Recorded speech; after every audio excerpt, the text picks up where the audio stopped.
जाता सगरो काधर तन दिन कल परसो भोले बाबा के नाम लेके चलिया धनी, भोले बाबा के नाम लेके चलिया धनी। जाके कांवर लिया दी बजरिया से हो, जाके कांवर लिया दी बजरिया से हो, देखो सबके हो जाता बस गरिया से हो, देखो सबके हो जाता बस गरिया से हो।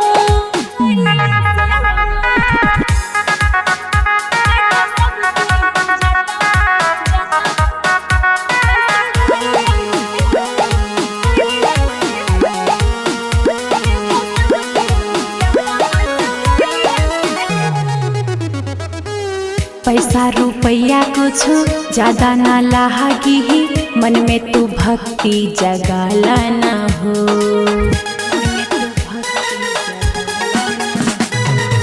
ना कोनो कष्ट होई ना कोनो दुख हो, भोला के मन में बसाला ना हो।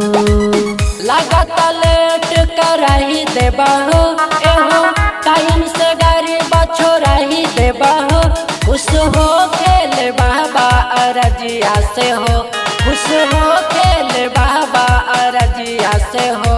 जाके कांवर लिया दी बजरिया से हो, जाके कांवर लिया दी बजरिया से हो, देखो सबके हो जाता बस गरिया से हो, देखो सबके हो जाता बस गरिया से हो।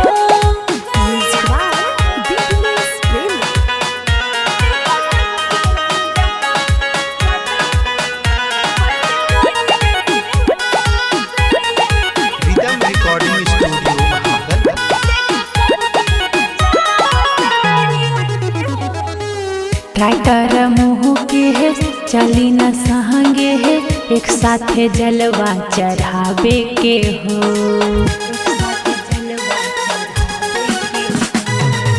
सुना हो पी के जहन चली न सहंगे है, बाबा के दुखवा सुनावे के हो। सोच में सावन बिताही देबा का, एहो पेंडिंग में असरा लगाही देबा का। कुछ मांगा तनी हम सबरिया से हो, कुछ मांगा तनी हम सबरिया से हो। जाके कांवर लिया दी बजरिया से हो, जाके कांवर